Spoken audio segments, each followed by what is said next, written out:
세계 3대 심리학자를 뽑는다고 하면 보통 프로이드와 융, 그리고 아들러를 꼽습니다. 그리고 이들은 하나같이 우리의 심리, 마음의 문제에 대해서 연구하였고 그 문제를 어떻게 분석하고 해결하는지를 알고자 굉장히 큰 노력과 연구를 했던 분들이 이 3대 심리학자라고 할 수 있습니다. 그리고 대부분의 심리학은 누구의 이 이론을 따르냐면 기반이 보통 프로이드라는 분의 이론을 따릅니다. 이 프로이드는 어떻게 얘기하냐면 우리의 삶 가운데 과거에 있었던 경험이나 감정들이 현재 영향을 준다라는 거예요. 이게 잠재의식 속에 과거의 일들이 있는데 그것들이 불쑥불쑥 수면 위로 올라와서 우리의 심리 가운데, 우리의 마음 가운데 영향을 준다라고 생각을 하는 것이죠. 그래서 어떻습니까? 텔레비전 보면은 뭐 상담을 할 때 어떻게 하나요? 아, 어렸을 때는 어떻게 지냈습니까? 아니면 과거에는 어땠나요? 과거의 트라우마나 그것으로 인한 컴플렉스가 뭔지를 확인하고 그것을 통하여서 오늘의 현실을 극복하려고 하는 것이 보통 심리학의 이론인 것이죠. 그런데 좀 특이한 분이 있어요. 누구냐면 그분은 바로 아들러입니다. 그리고 아들러에 관한 비교적 최근 책 중에 이런 책 중에 있어요. 뭐냐면 기시미 이치로와 고가 후미타케가 쓴 미움받을 용기라는 책입니다. 바로 이 책인데요. 국내에서도 출판돼서 큰 인기를 끌기도 했고 이 상담이나 심리학을 전공하는 분들은 아들러의 이 이론이 워낙 어려워서 이 책을 읽고 조금 쉽게 깨닫기 위해서 이 책을 읽는 경우들이 있는데 저도 한번 이 책을 읽어봤는데 솔직히 말해서 쉽다고 해서 읽었는데 하나도 안 쉬워요. 너무 어려운 거예요. 너무 어려웠던 기억이 납니다. 보통 아까 말했듯이 다른 분들은 심리학자들 대부분이 과거를 중요하게 생각하는데 아들러는 이 책에서 무엇을 이야기하냐면 현재를 이야기합니다. 책의 내용이 워낙 방대하고 복잡해서 이 시간 가운데 시간 관계상 다 설명드릴 수는 없지만 제가 이 책을 읽으면서 대표적으로 깨달았던 거 2가지 정도만 함께 나눠볼게요. 첫 번째는 무엇이냐면 과거에 연연해서는 안 된다라는, 과거에 연연하지 말라라는 것입니다. 많은 사람들이 자신이 힘들고 고통스러운 이유가 과거에 있다라고 말을 합니다. 그래서 그 원인을 옛날 일에서 찾는 것이죠. 흔히 트라우마라고 하는 것인데 내가 지금 이렇게 된 것은 어릴 적 가족 관계 중에 가족 중에 누군가가 나한테 상처를 줬기 때문이라고 생각을 합니다. 맞나요? 보통 이론이 다 그래요. 내가 과거에 누군가로부터 상처를 받았거나 괴롭힘을 받았기 때문에 오늘을 사는 내가 이런 문제를 갖고 있는 것이라고 말을 합니다. 그때 이런 사고가 있었어요. 이런 말을 들었어요. 이런 경험을 했어요. 라는 것을 원인으로 찾는데 그런데 아들러의 주장은 무엇이냐면 아니라는 거예요. 아니라는 거예요. 과거의 원인을 찾는 것은 사실 이 아들러의 주장에 의하면 내가 지금 이것을 못하고 하기가 싫은데 그것에 대해서 합리화하거나 핑계를 대기 위해서 과거 이야기를 하는 것이지 사실 사람의 마음은 과거에 큰 영향을 받지 않으니 무엇이 중요하다? 지금 여기 현재가 중요하다라고 아들러는 주장하고 있는 것입니다. 두 번째는 무엇이냐면 용기입니다. 아까 말했듯이 책의 제목이 미움받을 용기인데요. 청년들이나 집사님들 중에 혹시 옛날에 페이스북 아니면 요즘 인스타그램 아니면 요즘도 그게 있는지 모르겠는데 카카오 스토리 뭐 이런 것들을 하다 보면은 좋아요나 댓글에 연연을 하는 경우들이 있습니다. 저도 연연을 하는 편인데 요즘에 제가 유튜브를 하다 보니까 좋아요나 조회수가 좀 많이 나왔으면 좋겠는데 요즘 계속 줄고 있는 거예요. 그러면 마음이 어때요? 저만 그런 거지? 좀 그런 것 같습니다. 사람들이 나한테 좀 칭찬도 해주고 격려해 줬으면 좋겠는데 그렇지 않은 경우들이 있으면 사람들은 그것에 대해서 속상해 하는 것이죠. 우리가 왜 힘드느냐? 사실은 사람 때문에 사람들의 눈치를 보느냐고 속상하다라는 것입니다. 물론 이 책에서는 사람들의 관계를 잘 맺고 이왕이면 선행을 해야 된다라고 말을 하지만 그럼에도 불구하고 중요한 것은 무엇이냐? 사람들이 내 의견을 따라주지 않고 사람들이 나를 미워한다 할지라도 미움받을 용기를 갖고 내 인생을 주도적으로 살아갈 때 우리의 마음이 고쳐지고 행복할 수 있다라고 말하고 있는 것이죠. 서론도 여러분들 행복하십니까? 행복하세요? 잘 지내고 있습니까? 혹 그렇지 않다면 내가 지나치게 과거에 너무 연연하고 있는 것은 아닌지 아니면 사람들의 반응에 너무 신경 쓰고 있는 것은 아닌지 그래서 할 말도 못하고 하고 싶은 일도 주도적으로 하지 못하고 있는 것은 아닌지 돌아보고 이 책의 제목처럼 미움받을 용기를 좀 가져보면 어떨까라는 생각이 듭니다. 지난주 우리는 열매 맺는 삶이라는 제목으로 말씀을 나눴습니다. 예수님은 참 생명을 가져다주는 포도나무이시고 우리는 가지인데 우리가 예수님 안에 붙어서 가지로서 잘 붙어 있어서 수분과 영양을 공급받으면 많은 열매를 맺게 된다라고 했습니다. 그리고 예수님은 추상적으로 그냥 너는 가지야. 나는 포도나무야. 그러니까 많은 열매 맺어야지. 이렇게 얘기한 것이 아니라 실질적으로 어떻게 살아야 하는지를 지난주 본문을 통해서 얘기를 했어요. 세 가지였는데 혹시 기억나세요? 제가 정리할 때.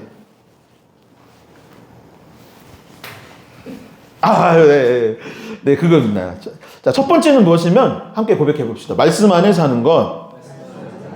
말씀 안에 사는 삶이 곧 열매 맺는 삶이라는 거예요. 말씀은 우리의 영혼의 양식이자 삶의 지침서입니다. 요한복음에서는 뭐라고까지 얘기했냐면 예수님이 곧 말씀이고 말씀이 곧 예수님이라고. 그러니까 말씀 안에서 우리가 살아가면 결국에 예수님 안에 살아가는 것이고 그 말씀으로 말미암아 영양과 수분을 공급받아서 열매를 맺게 된다라는 것이죠. 두 번째는 뭐였나요? 함께 고백해요. 기도하는 삶. 기도하는 삶.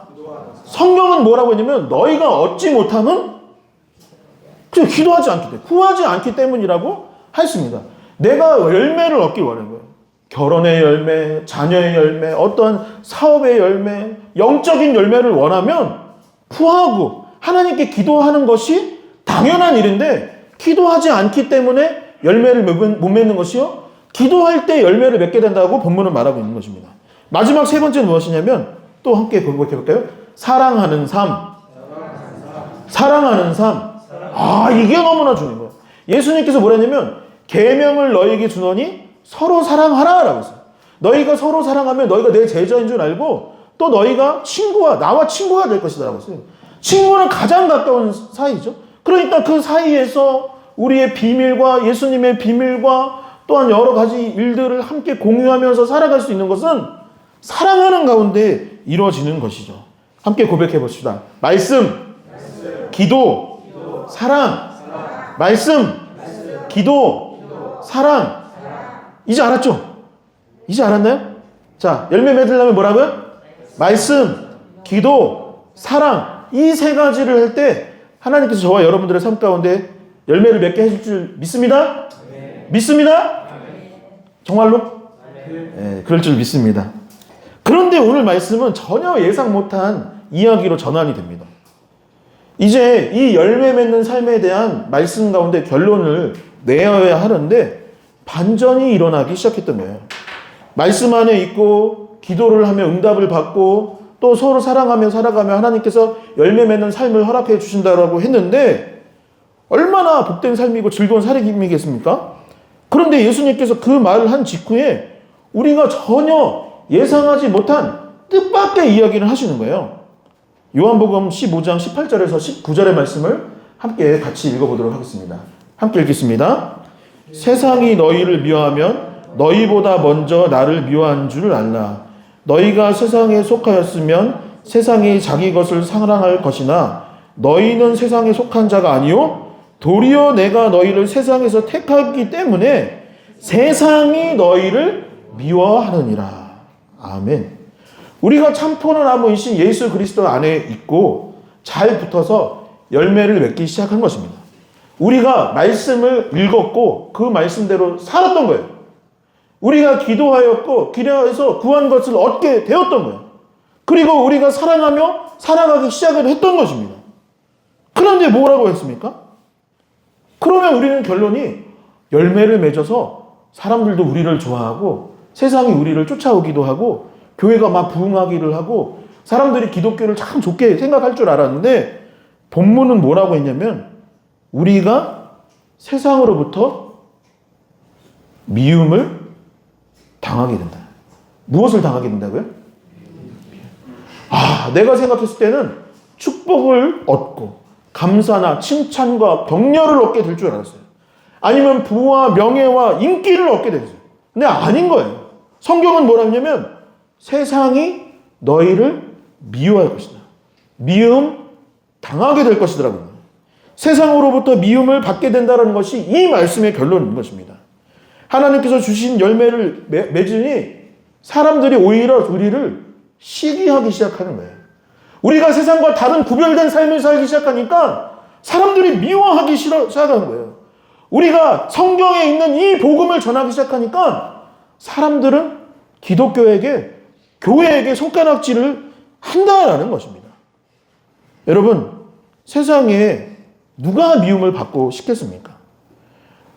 누가 세상 가운데 공격을 당하고 싶겠어요? 그러면서 우리는 이런 마음을 가질지도 모르죠. 아, 교회? 괜히 나왔나 보다. 교회 괜히 나왔나 보다. 예수님을 믿기만 하면 다 잘 될 줄 알았는데 그런 게 아니었네. 내가 원하고 내가 바랬던 것은 세상적인 잘됨이었는데 그게 아니네 라는 생각이 들지도 모르겠습니다. 그러나 여러분, 그렇지 않아요. 예수님의 이야기를 잘 들어보면은 그렇지 않아요. 이 말씀을 들으면서 아이고 내가 교회 괜히 왔네, 미움받는다네, 이런 생각이 드는 것이 아니라 좀 더 자세히 이 말씀을 묵상하다 보면은 염려와 걱정의 이유가 되지 않고 도리어 슬퍼할 일도 아니요 기뻐할 일이라는 것을 우리는 깨닫게 될 수 있는 것입니다. 주님 안에서 미움을, 세상에서는 우리가 미움을 받지만 주님 안에 있기 때문에 기쁨이 넘치고, 우리가 주님 안에 있기 때문에 즐거움이 넘치고 감사가 넘치고 더 많은 축복과 열매가 맺게 된다는 것을 우리는 깨닫게 되고, 그 근거가 오늘 말씀에 나와 있는 것이죠. 왜 그럴까요? 그리고 이 말씀이 우리에게 의미하는 것은 무엇이겠습니까?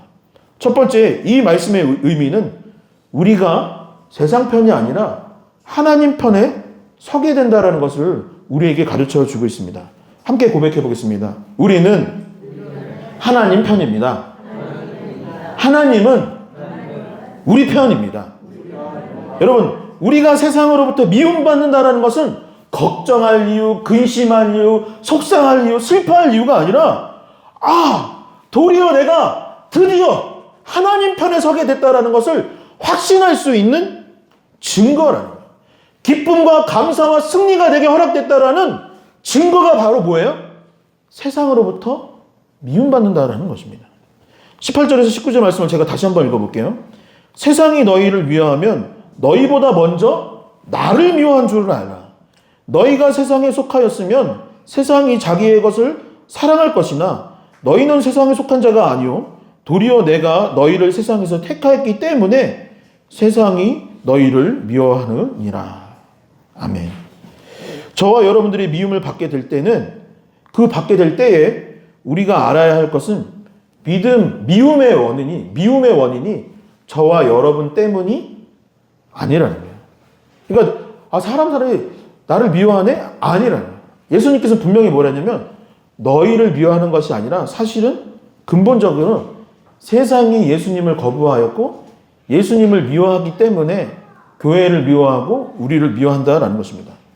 세상은 세상에 속한 자들, 자기 편을 좋아하지 우리를 좋아하지는 않는 거예요. 우리가 하나님 편에 섰기 때문에 하나님을 미워하는 것이고 또한 하나님께 속한 우리를 미워하는 것입니다. 우리가 하나님 편에 있다라는 것입니다. 그게 증거죠. 제가 어릴 때 친구들과 게임을 할 때 참 웃기기도 하고 지혜로운 응원가가 있었어요. 뭐였냐면 이런 응원을, 아무나 이겨라, 아무나 이겨라, 이기는 편 우리 편, 이라는 거예요. 참. 그런데 우리가 항상 이기고 항상 이 죽음 가운데서 부활을 하고 그 존재 자체가 승리이신 분이 있는 거예요. 그러니까 우리가 생각했을 때 이기는 편이 우리 편이면 너무 좋겠는데 항상 이기는 편이 있는 거예요. 항상 이기는 분이. 바로 누구입니까? 하나님이신 거예요. 이기는 분은 누구냐? 주님이 바로 항상 이기는 분인 것입니다. 물론 이기는 과정 가운데 고난이 있고 어려움이 있지만 그럼에도 불구하고 최후 승리는 하나님께 있는 것이고, 우리가 하나님 편에 섰기 때문에 살아가는 동안 고난을 받고 미움을 받기는 하겠지만 결론은 뭐예요? 우리도 승리하는 겁니다. 왜냐하면 우리가 하나님 편이기 때문인 것이죠. 여러분, 모세는 애굽에서 이스라엘 백성들을 탈출시켰습니다. 그 과정 가운데 어려움이 있었던 것은 사실이에요. 그러나 그가 하나님 편에 섰기 때문에 하나님께서 세상에 속한 애굽을 10가지 재앙으로 물리쳐 주시고 장애물이 서 있을 때, 홍해라는 장애물이 있을 때 그 홍해를 하나님 편에 우리가 서 있기 때문에, 모세와 이스라엘 백성이 하나님 편에 있었기 때문에 그 홍해의 물을 갈라주셨던 것입니다. 광야의 여정 가운데 그 사막에서 살아가는 것이 너무나 힘들고 어려운 상황 가운데 있지만 그 환경을 초월하여서 하나님께서 그들을 지켜주시고 보호하여 주셨던 것을 우리는 기억할 수밖에 없는 것이죠.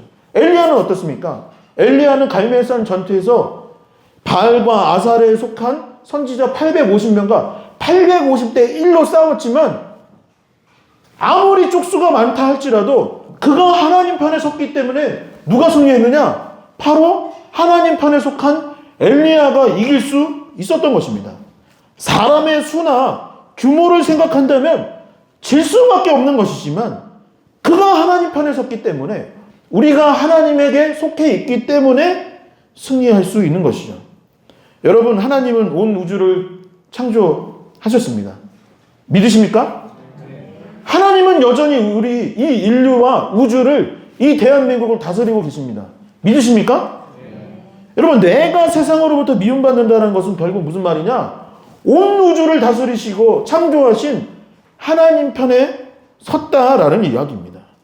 우리가 최근 큐티하고 있는 요한계시록의 말씀처럼 승리가 약속된 싸움 가운데 우리가 하고 있는 거예요. 결론이 이미 지어진 거예요. 이미 승리할 것으로 약속된 이 싸움 가운데 우리가 그 하나님 편에 섰다라는 것을 믿으며 기뻐하고 즐거워하는 그런 삶을 살아갈 수밖에 없는 것이죠. 두 번째, 오늘 본문이 말하는 의미는 무엇이면 우리가 혼자가 아니라는 사실을 전해주고 있습니다. 아까 첫 번째, 우리가 하나님 편에 섰다라는 것을 이야기한다면 그것의 연장선으로 우리는 혼자가 아니다 라는 것이죠. 누구 때문에 혼자가 아니냐? 아까 말했듯이 하나님이 우리 편이니까 하나님과 함께하는 것이요. 두 번째는 우리가 누구랑 함께하느냐?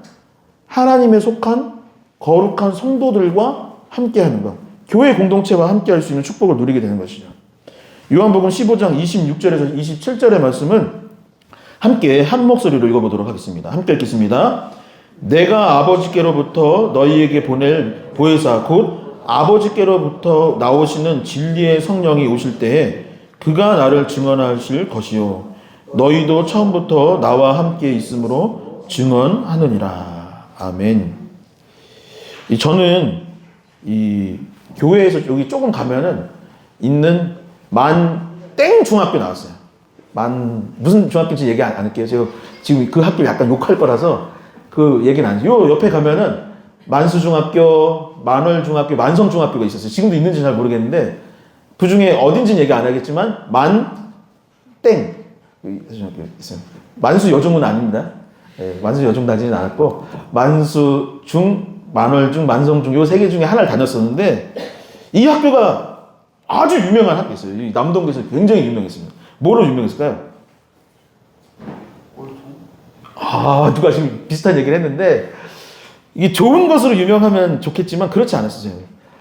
아까 방금 누가 말한 것처럼 공부 못하는 학교, 그리고 학교 폭력이 심한 학교, 괴롭힘 등으로 유명한 학교였습니다. 저는 괴롭힘을 당하는 쪽이었을까요? 괴롭히는 쪽이었을까요? 지금은 조금 이렇게 우락부락하게 생겼지만은 당시에 저는 얼굴이 하였어요. 얼굴도 하얗고 근육도 없어가지고 약간 순두부 같은 존재였기 때문에 괴롭히는 쪽이라기보다는 그렇다고 막 괴롭힘 당하는 쪽도 아니었지만 그래도 그쪽에 더 가까운 학생이었던 것 같습니다. 그런데 저에게 가장 친한 친구가 한 명 있었어요. 그 친구는 흔히 학교에서 말하는 짱이었어요. 그러니까 우리 동년배 중에 싸움으로 서열이 1위였는데 그 친구가 저랑 베스트 프렌드, 제일 친한 친구였던 것입니다. 이 친구 싸움도 잘하고 운동도 잘하고 중학교 때 키가 한 180 좀 넘었던 것 같아요. 키도 크고 힘도 셌습니다. 아시는 분들은 아시겠지만 제가 기타 치는 걸 좋아하는데 기타를 치게 됐던 가장 큰 시작은 뭐였냐면 이 친구가 기타를 배운다고 해서 저도 기타를 배웠던 것이 그 시작이었던 것이죠. 나중에는 제가 고등학교 때 별명 중에 하나는 항상 이 짐승들이랑 많이 이렇게 연관을 하잖아요. 친구들 보면은 뭐 돼지, 뭐 곰 이런 거였는데 저는 뭐 고등학교 때는 근육돼지. 그게 뻔 터졌는데 근육돼지. 그리고 나중에 이더구가 아니라 힘더구라고 했어요. 힘더구.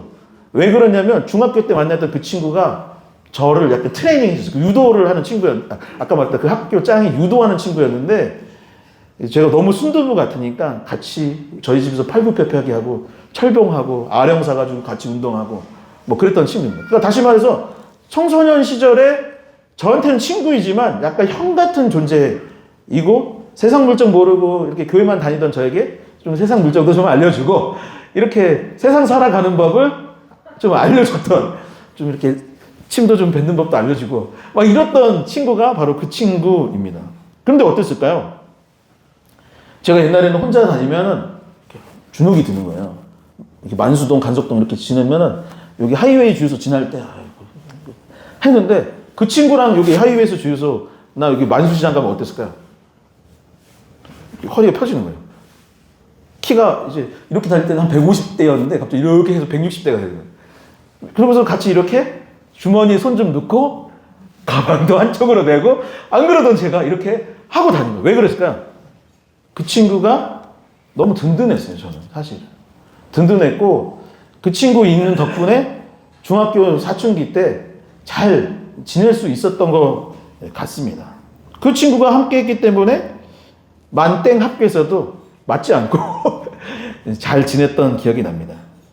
여러분, 내 편이 된다는 것은 결국 무엇이냐면 누군가 나와 함께 해준다라는 것이죠. 방금 읽은 26절과 7절을 보면은 그 뒤에 16장이 이제 막 시작이 되는데 성경 가지신 분들 한번 16장 위에 보면 소제목이 있는데 뭐라고 되는지 한번 봐보실래요? 뭐라고 되어 있나요? 성령의 일이라고 되어 있습니다. 그리고 하나님의 영이신 성령님에 대해서 거기 16장에서 뭐라고 되어 있냐면 볼까요? 이렇게 써 있습니다. 보혜사라고 되어 있어요. 보혜사. 보혜사라는 말은 헬라어로 파라클레토스라는 단어인데 이는 중재자, 대언자, 위로자라는 뜻이고 이 세 개를 합쳐서 보통 뭐라고 번역하냐면 돕는 분, 도우시는 분이라는 의미로 해석을 합니다. 그리고 하나님께서 성령님을 통해서 우리와 함께 해 주신다라고 약속해 주시는 내용이 이 16장부터 내용이 이어지는 거예요. 그리고 17절에 보면 다음과 같이 기록되어 있습니다. 내가 이것을 너희에게 명함은 너희로 서로 사랑하게 하려 함이라. 내가 하나님 편에 있으면 하나님의 영이신 성령님이 나와 함께 해주시는 거예요. 첫 번째. 근데 두 번째 지금 뭐라고 했냐면 내가 이 얘기를 했던 것은 사실은 성령님이 너희와 함께하는 사실을 알려주는 것과 더불어 너희가 누구와 함께 하는데요? 서로에게 함께하는 존재. 서로가 서로에게 사랑을 하고 나눠주는 대상이 되어준다는 거예요. 다시 말해서 무엇이냐면 이것을 알려주는 이유는 서로 사랑하게 하려 함이고 서로 사랑한다라는 말은 우리가 인생을 살고 신행생활을 하는 동안 동역자, 동료들이 생긴다라는 것을 의미한다는 것이죠. 이 목회를 하면서 제가 깨닫게 되는 것 중 하나가 무엇이냐면 저를 가르쳐 주신 목사님이 항상 저한테 항상 해주시는 얘기가 있어요. 덕우야. 뭐 승기청 걸으면서 덕우야. 항상 하는 얘기가 있어요. 네. 사람 의지하지 말라. 사람 의지하지 마라. 목회하면서 절대 사람 의지하지 마. 너 개척할 때도 절대 사람 의지하지 마라. 그건 누구를 의지할까요?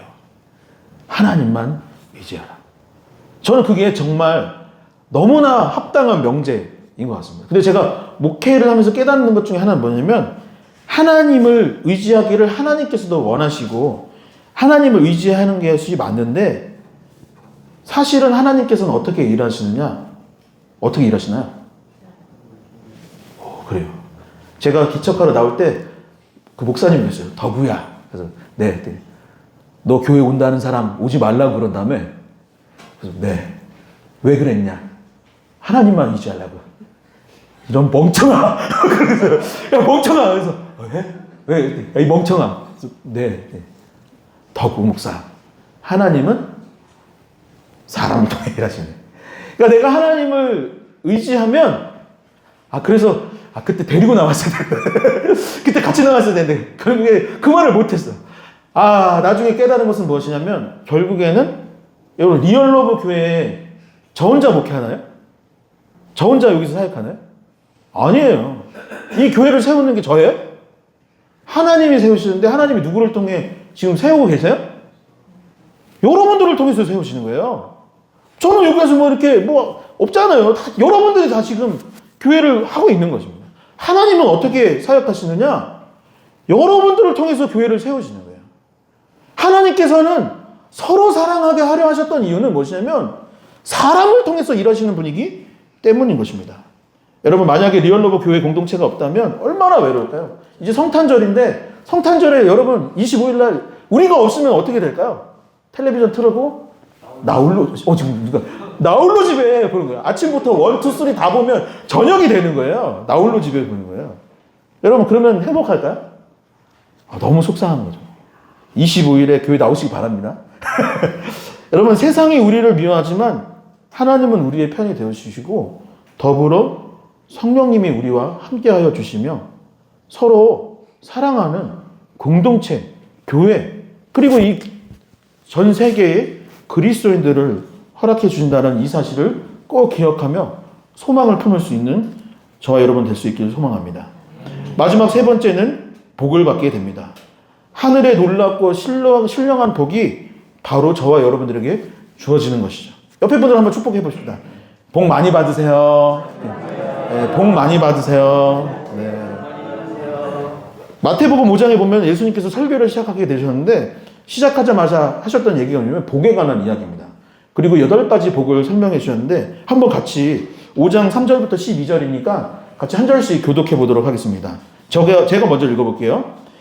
심령이 가난한 자는 복이 있나니 천국이 그들의 것이며 애통하는 자는 복이 있나니 그들이 위로를 받을 것이며 온유한 자는 복이 있나니 그들이 땅을 기업으로 받을 것이며 의에 줄이고 옹호하는 자는 복이 있나니 그들이 배부를 것이며 긍휼히 여기는 자는 복이 있나니 그들이 긍휼히 여김을 받을 것이며 마음이 청결한 자는 복이 있나니 그들이 하나님을 볼 것이며 화평하게 하는 자는 복이 있나니 그들이 하나님의 아들이라 일컬음을 받을 것이며 의를 위하여 박해를 받는 자는 복이 있나니 천국이 그들의 것이며 여기서부터 같이 한번 읽어보겠습니다.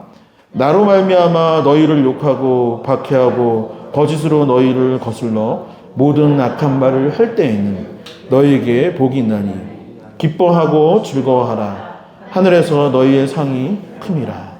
너희 전에 있던 선지자들도 이같이 박해하였느니라. 아멘.